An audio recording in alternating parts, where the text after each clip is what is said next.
Izam Rahman and I welcome you to our SE classes of English language. Today our topic is participles. Participle एक ऐसा complicated topic लगता है जो कि वास्तव में है नहीं। आज हम उसे सीखने जा रहे हैं। जब हम पार्टिसिपल की बात करेंगे तो हम आपको डिटेल में बताएंगे कि पार्टिसिपल आखिर as a parts of speech क्या वर्क करता है, इसके क्या फंक्शंस हैं, इसके कितने टाइप्स हैं और ट्रांसलेशन में इसकी क्या इंपॉर्टेंस है। बोर्ड एग्जामिनेशन में ये ट्रांसफॉर्मेशन और सिंथेसिस को लेकर बहुत ज़्यादा यूज़फुल होता है।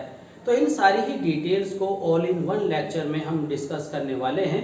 आइए शुरू करते हैं। सबसे पहले जानते हैं कि पार्टिसिपल क्या होता है और as a parts of speech participle का क्या काम है। पार्टिसिपल एडजेक्टिव का काम करता है। अब सवाल यह है कि पार्टिसिपल के अंदर तो वर्ब की फर्स्ट फॉर्म में आईएनजी हमने देखा, हमने थर्ड फॉर्म देखा, फिर ये एडजेक्टिव का वर्क कैसे करता है, बस हमें यही समझना है। देखिए, जो पार्टिसिपल है वो नॉन फाइनाइट का एक पार्ट है। नॉन फाइनाइट किसे कहते हैं? फाइनाइट आपकी मेन वर्ब्स होती हैं और जब मेन वर्ब्स वर्ब का काम ना करके किसी दूसरे पार्ट्स ऑफ स्पीच का काम करने लगे तो वह फाइनाइट नॉन फाइनाइट हो जाती है, यानी फाइनाइट के एक्शंस वह नहीं करती।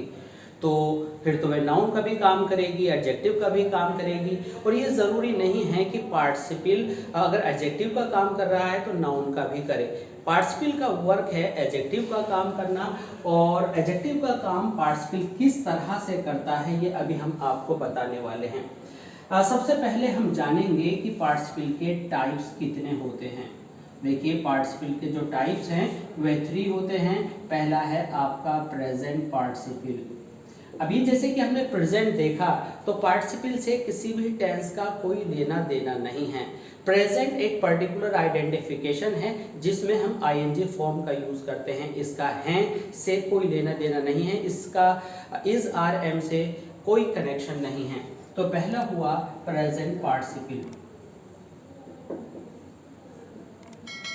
इसके बाद आपका आता है परफेक्ट पार्टिसिपल।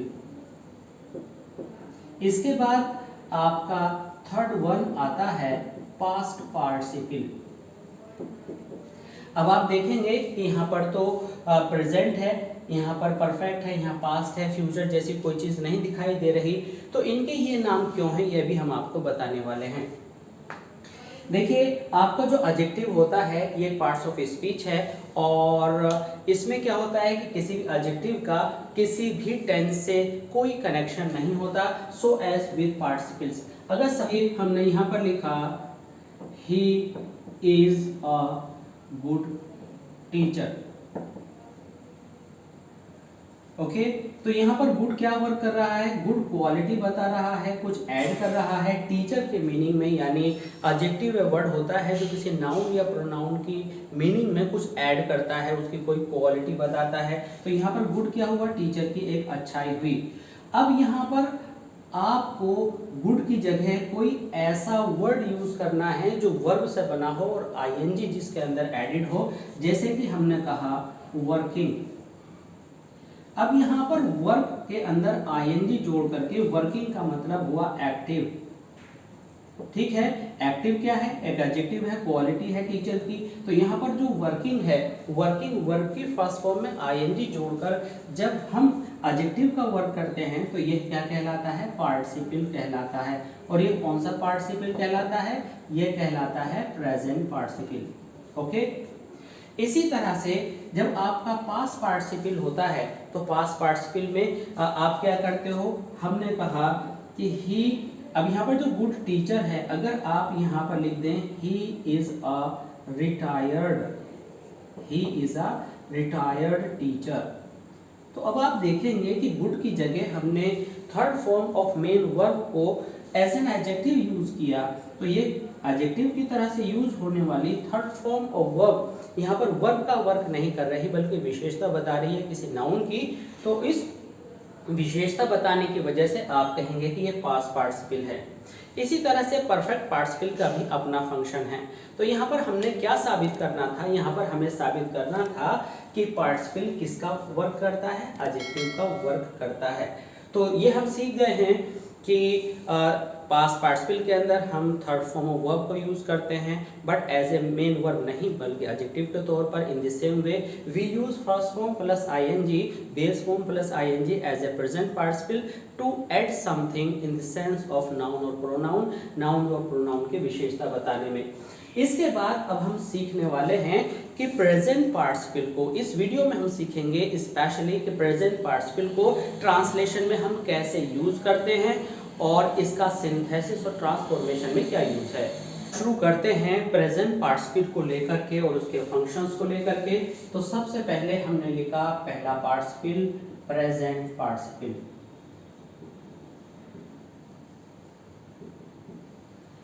इस लेक्चर को अगर आप अच्छे से समझना चाहते हैं तो इसका एक भी वर्ड आपने मिस नहीं करना है। आप नोटबुक लेकर के बैठें, सारे रूल्स लिख लें और पहली बार में बेटर होगा कि आप जो है इसको अच्छे से समझ लें और उसके बाद आप स्क्रीनशॉट्स लेकर के नोट्स बना लें। प्रेजेंट पार्टिसिपल क्या होता है देखते हैं। पहला प्रेजेंट पार्टिसिपल का पहला पार्ट प्रेजेंट पार्टिसिपल किसे कहते हैं। हमने आपको अभी बताया था कि वर्ब की फर्स्ट फॉर्म में आईएनजी का हमने यूज करना है। देखिए प्रेजेंट पार्टिसिपल को हम कहाँ पर यूज करते हैं। हम पहले एक हिंदी का सेंटेंस लिखेंगे, उसके बाद हम उसको दो सेंटेंसेस में ब्रेक करेंगे और उसके बाद हम बताएंगे कि प्रेजेंट पार्टिसिपल किस तरह से हम यूज करते हैं। हमने देखा कि मान लीजिए कि शेर आपके सामने आ गया, शेर को देखकर वह डर गया। इस तरह से जब हम सीखते हैं तो हमारा जो ट्रांसलेशन वाला जो पॉइंट ऑफ व्यू है वो भी सॉल्व हो जाता है, सिंथेसिस भी सॉल्व हो जाएगा और ट्रांसफॉर्मेशन भी आपको बहुत इजी लगेगी। शेर को देखकर वह भाग गया, ऐसा कर लेते हैं। अब यहाँ पर इस सेंटेंस को मान लीजिए हमें सिर्फ इतना बनाना आता है कि वह भाग गया। अब ये शेर को देखकर वाले पार्ट का क्या करें। अगर हम ये कहें कि कर करके करना वगैरह जो आते हैं वहां पर आईएनजी लगाते हैं तो ये बातें हर जगह सूट नहीं करती और कहीं ना कहीं फेलियर का हमें सामना करना पड़ता है, तो हम इस तरह से बात नहीं करेंगे। वह भाग गया हमारा मेन पार्ट है सेंटेंस का। पार्टिसिपल हमें यहाँ पर दिखाई दे रहा है। हमने कहा था कि क्या पार्टिसिपल जो है विशेषता का काम करता है, तो ये ही की क्वालिटी हुई, लेकिन इसके अंदर वर्ड्स बहुत सारे हैं तो ये फ्रेज हुआ। तो अब हम इसको दो हिस्सों में पहले एक सेंटेंस बनाते हैं। He saw a lion, he escaped, he slipped, he ran away। जो भी सेम मीनिंग भागने का आप लगाना चाहते हैं आप लिख सकते हैं। He saw a lion, he escaped। अब यहाँ पर प्रेजेंट पार्टिसिपल के इस पहले रूल में आप ये लिख लीजिए quick action. Quick action, quick action से क्या मतलब है। क्विक एक्शन से मतलब है कि पहला पॉइंट इसका यह है कि एक वर्क पूरा हो चुका होता है और विद इन अ फ्रैक्शन उसी लम्हा उसी क्षण दूसरा वर्क शुरू हो गया होता है और होना एकदम से एब्रप्टली बिगिन हो जाता है। शेर को देखा, देखने का काम ऑब्जर्वेशन पूरी हुई, एकदम उसने दूसरा एक्ट पकड़ा कि भागने लगा, तो पहला जो एक्ट है वो कंप्लीटली पूरा हो जाता है और फिर दूसरा जो है बिगिन होने लगता है। तो आप क्या करते हैं, जो फर्स्ट एक्शन है, जो फर्स्ट एक्शन था उसमें वर्ब की फर्स्ट फॉर्म में आईएनजी से आप बिगिनिंग करते हैं। तो आप क्या करते हैं, seeing a lion he escaped. अब यहां पर जो ही था, ये जो ही है आप देख रहे हैं कि यहाँ पर दोनों सब्जेक्ट्स कॉमन हैं। दोनों सब्जेक्ट्स कॉमन होने पर आपने क्या किया है कि पहले वाला सब्जेक्ट आपने हटा दिया, सो को आपने आईएनजी बना दिया। इट मींस कि ये अब आपके लिए एडजेक्टिव का काम करने लगा। ही की विशेषता क्या हुई कि शेर को देखते ही एस्केप्ड भाग गया। तो जब आप हिंदी बनाते हैं, जब आपको कर जैसे वर्ड्स आए और एक के तुरंत बाद दूसरा काम शुरू हो जाए तो आपको जो है ट्रांसलेशन करना बहुत ईजी हो जाएगा। ज़रा प्रैक्टिस करते हैं। अगर हम कहें कि मम्मी को देख कर के बच्चा शांत हो गया, तो observing, noticing, finding, seeing her mom, his mom, the child kept quite, okay, kept peaceful. तो इस तरह से आप सेंटेंस बना लेते हैं। तो मेन बात ये हुई कि आप कभी भी जब सेंटेंस बनाते हैं तो पहले पार्ट के अंदर ही आप आईएनजी का यूज़ करते हैं और सेकंड पार्ट में आप कोई भी फॉर्म टेंस जो भी आपका हो उस तरह से आप उसको उसी टेंस में यूज़ कर लेते हैं। कभी कभी आप चाहें तो ऐसा भी कर सकते हैं कि ही एस्केप्ड सीइंग द लायन। अगर आप इसे पलटें तो भी सेंटेंस रॉन्ग नहीं होगा, but it would be better कि अगर आप लिखें आईएनजी वाला पार्ट पहले तो ज़्यादा अच्छा होगा। ठीक है, इसके बाद हम दूसरा इसका प्रेजेंट पार्टिसिपल का दूसरा पार्ट लेते हैं। प्रेजेंट पार्टिसिपल के दूसरे पार्ट में हमने देखा कि पहले को हमने क्विक एक्शन का नाम दिया, अब हम क्या करने वाले हैं, सेकंड पार्ट में जो आपका ऑब्जेक्ट है, अगर ऑब्जेक्ट एक्टिव है, ऑब्जेक्ट एक्टिव का मतलब है कि अगर ऑब्जेक्ट के लिए कोई वर्क कंटिन्यू है तो उसको हम कैसे देखते हैं। आइए पहले हिंदी का एक सेंटेंस लिखते हैं। हिंदी का सेंटेंस है मैंने पाया कि बच्चे क्लास में खेल रहे हैं। मैंने पाया कि बच्चे क्लास में खेल रहे हैं। इसको आप कैसे लिख सकते हैं, मैंने पाया बच्चों को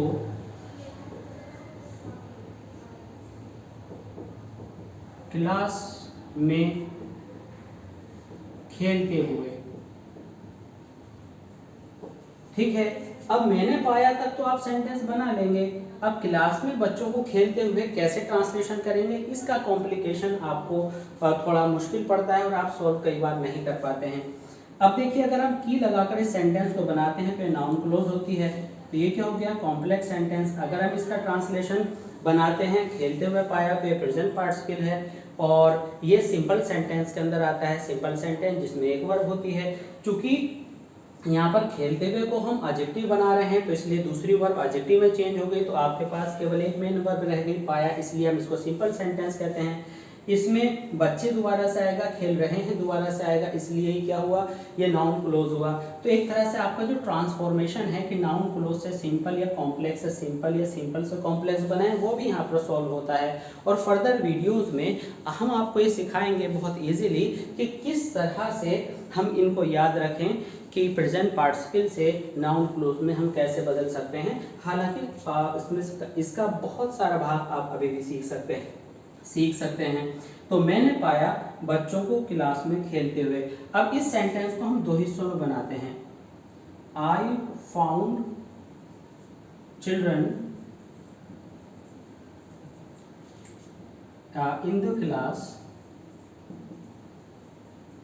ओके, ये पहला पार्ट है। जब हमें स्टोरी ट्रांसलेट करने के लिए एग्जामिनेशन में हिंदी से इंग्लिश में और हम एक लॉन्ग फुल सेंटेंस ना बना पा रहे हो तो उस सेंटेंस को ब्रेक करके भी बना सकते हैं। और हमने इसके आधे हिस्से को इस तरह से लिखा, दे वर प्लेइंग। अब मान लीजिए हमने दोबारा से लिख दिया, they were playing in the class. हालांकि अंडरस्टूड है, लेकिन अगर आपको सिंथेसिस में इस तरह से सेंटेंस बनाने के लिए दो सेंटेंस आ जाएं तो अब आप देखिए यहाँ पर आपको इनका तो सिंथेसिस बनाना है सिंपल सेंटेंस के पार्टिसिपल में, और यहाँ पर आपको ट्रांसलेट करना है। तो इसकी ट्रांसलेशन और इसका सिंथेसिस एक ही बात होगी। मैंने पाया तो आप लिखेंगे क्या, आई फाउंड। अब यहाँ पर देखिए कि मैंने पाया बच्चों को, तो ये जो प्लेइंग है यानी जो वॉज वर्ब के साथ आईएनजी है, इस वॉज वर्ब के साथ आईएनजी का जो सब्जेक्ट है ये बिना आईएनजी के सब्जेक्ट से मैच कर रहा है या ऑब्जेक्ट से मैच कर रहा है। तो ऑफ कोर्स कि इस आईएनजी का जो सब्जेक्ट है वो बिना आईएनजी वाले पार्ट के ऑब्जेक्ट से मैच कर रहा है, इसलिए ये जो प्लेइंग है ये इसी के पास लगेगा। इट मीन्स दे कौन है, चिल्ड्रन, तो ये आईएनजी चिल्ड्रन के हिस्से में आएगा और जितने वर्ड्स कॉमन हैं उनको हम एक सेट को छोड़ देंगे। तो हम लिखेंगे I found children, I found children. अब यहाँ पर क्या लिखेंगे आप, ये वाला पूरा पार्ट लिखेंगे प्लेइंग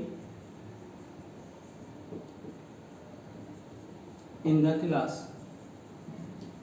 तो अब यहाँ पर आप देख रहे हैं कि ये प्लेइंग किसकी विशेषता है, बच्चों की। तो ये विशेषता हमने कहाँ पर लगा दी, ये विशेषता हमने बच्चों के पास लगा दी। अगर ये आईएनजी के साथ सम अदर वर्ड्स कनेक्टेड हैं तो हम इसको वर्ब के बाद लिखते हैं। अगर कई बार ऐसा होता है कि केवल आईएनजी वाला वर्ड ही आया हो, प्लेइंग हो, फ्लाइंग हो, तो हम इसको चिल्ड्रन से पहले भी लिख लेते हैं। लेकिन इसमें एक थोड़ा सा डिफरेंस है जो अभी हम आपको बताने वाले हैं। आई होप कि आपको अच्छे से समझ में आया होगा, आप इसकी कॉपी कर लें। अब आगे हम देखेंगे एक थोड़ा सा अंतर जो हमारा सेकंड वाला रूल था। सपोज कीजिए हमने कहा हमने एक उड़ने वाले तत्व को देखा या उड़ने वाली वस्तु को देखा, आप किसी भी तरह से कह सकते हैं। हमने एक उड़ने वाली वस्तु को देखा, तो यहाँ पर वह वस्तु उड़ रही है या नहीं, डजंट मैटर, उड़ने वाली है, चाहे वह रुकी हुई हो। तो हम क्या कहेंगे, I saw a flying object. तो आप यहाँ पर क्या देख रहे हैं कि फ्लाइंग ने, आईएनजी ने ऑब्जेक्ट की क्वालिटी को बताया कि भाई वो उसकी विशेषता, उसकी खूबी उड़ना है। तो यहाँ पर हमने आईएनजी बिगिनिंग में लगाया। लेकिन अगर वह बात करने के समय उड़ रहा है तो एक दूसरा सेंटेंस बनेगा, हमने उड़ती हुई वस्तु को देखा, हमने उड़ती हुई वस्तु को देखा। तो उड़ती हुई मतलब कि काम आपका जारी है, तो आप क्या लिखेंगे, वी सॉ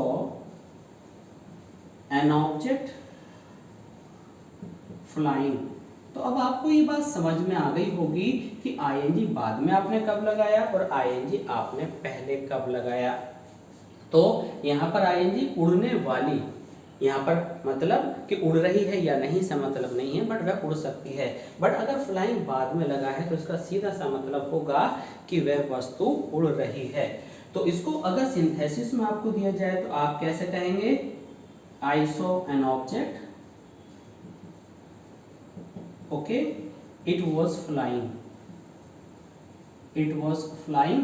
तो आप क्या करेंगे कि अब यहाँ पर आपको ये नहीं पता चल रहा है कि वह उस समय उड़ रहा है या वह उड़ने वाला है, लेकिन जब हम इट वॉज फ्लाइंग है तो हमें ये बताता है कि वह उस समय उड़ रहा है।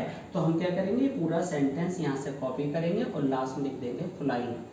तो हमारा फुल सेंटेंस क्या बनेगा, I saw a flying object. अब यहाँ पर क्या हुआ, ये जो ऑब्जेक्ट था, sorry, I saw an object flying, तो हमने फ्लाइंग बाद में जोड़ दिया चूंकि ये ऑब्जेक्ट फ्लाई कर रहा है। आई होप कि प्रेजेंट पार्टिसिपल का रूप ट्रांसलेशन को लेकर के और सिंथेसिस को लेकर के आपको समझ में आया होगा।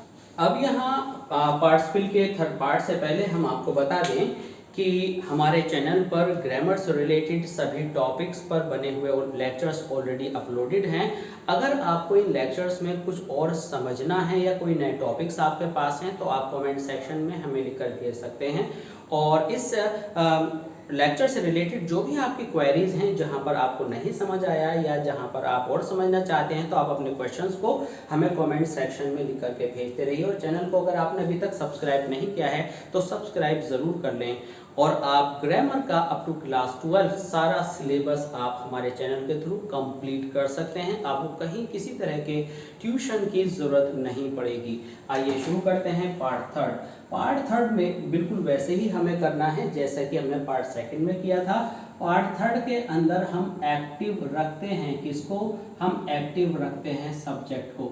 इट मीन जिस तरह से एक्टिविटी ऑब्जेक्ट में जारी थी कि मैंने बच्चों को देखा, बच्चे खेल रहे थे, अब हम खुद एक्टिव होंगे और हम सेंटेंस को जिस तरह से लिखेंगे कि खेलते खेलते, हमने 2 बार लिखना है सेम वर्ब, खेलते खेलते वह गिर गया, वह गिर गया। अब यहाँ पर सवाल आता है कि खेलते खेलते क्या होता है।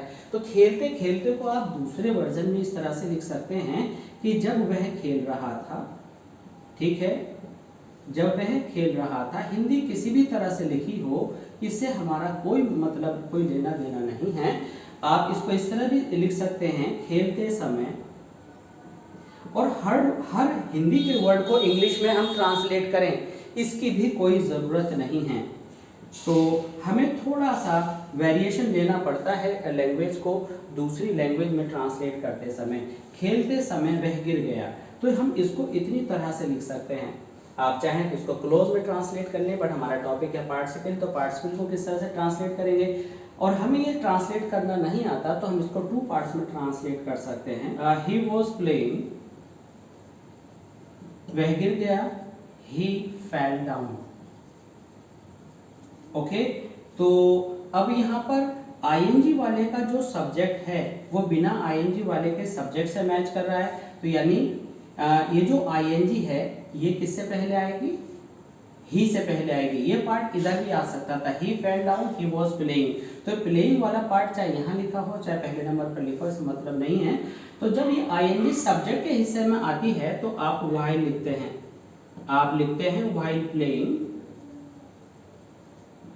ही फेल डाउन। तो इस तरह से ये आपका सिंथेसिस हो गया और ये सेंटेंस आपका ट्रांसलेट आपने कर लिया हिंदी से इंग्लिश में। तो जब आप खेलते खेलते करते करते पढ़ते पढ़ते तो आप इसमें व्हाइल के साथ आईएनजी लगाकर और नेक्स्ट पार्ट को एज इट इज जिस भी टेंस में हो आप ट्रांसलेट कर देते हैं। पार्टिसिपल के इस 4th पार्ट में हम बी का यूज करते हैं। इसमें बी का मतलब है होना, होकर, के, कारण, और इसको हम is, are, am, was word से दिखाते हैं। इसमें वर्ड की फर्स्ट फॉर्म में आईएनजी नहीं आती। तो सपोज करो हमने कहा थक कर वह सो गया, थक कर वह सो गया। अब इसकी ट्रांसलेशन जब हम करेंगे तो हम इसको 2 पार्ट में करेंगे। He was tired, he slept. तो अब आप देख रहे हैं कि ये जो वॉज वाला हिस्सा है ये सब्जेक्ट को कॉमन लिए हुए है। इट मीन जो क्वालिटी है वो सब्जेक्ट के साथ है और दोनों के अंदर सब्जेक्ट कॉमन है। तो हम इस कर को बी में बदलते हैं और प्रेजेंट पार्टिसिपल में हमने बताया कि आईएनजी आप लगाते हैं। तो आप लिखते हैं being tired he slept, being tired he slept. तो इस तरह से होकर की जगह थक कर, थका हुआ होकर, थकने की वजह से आपकी हिंदी कुछ भी लिखी हुई हो आप लिखते हैं बी प्लस एडजेक्टिव और उसके बाद जो भी पार्ट आपका टेंस बेस दे रखा है आप उसको ट्रांसलेशन कर लेते हैं। तो इस तरह से आप देखेंगे जब भी is, are, am, was word subject के लिए आए हुए हो तो आप बी में बदल देंगे, नेक्स्ट पार्ट को ऐसे ही कॉपी कर देंगे। तो ये आपका सिंथेसिस हो गया और साथ साथ में ये आपका इस सेंटेंस को लेकर ट्रांसलेशन भी हो गया। आई होप कि प्रेजेंट पार्टिसिपल वाला ये पार्ट आपका बहुत अच्छे से समझ में आया होगा। पास्ट पार्टिसिपल और परफेक्ट पार्टिसिपल को इसी लेक्चर के अगले पार्ट में ज़रूर देखिएगा और बने रहिए हमारे साथ और ऐसी क्लासेस ऑफ इंग्लिश लैंग्वेज के साथ। एंड प्लीज़ लाइक कीजिए, शेयर कीजिए, सब्सक्राइब कीजिए। Thanks for being with us, thanks a lot.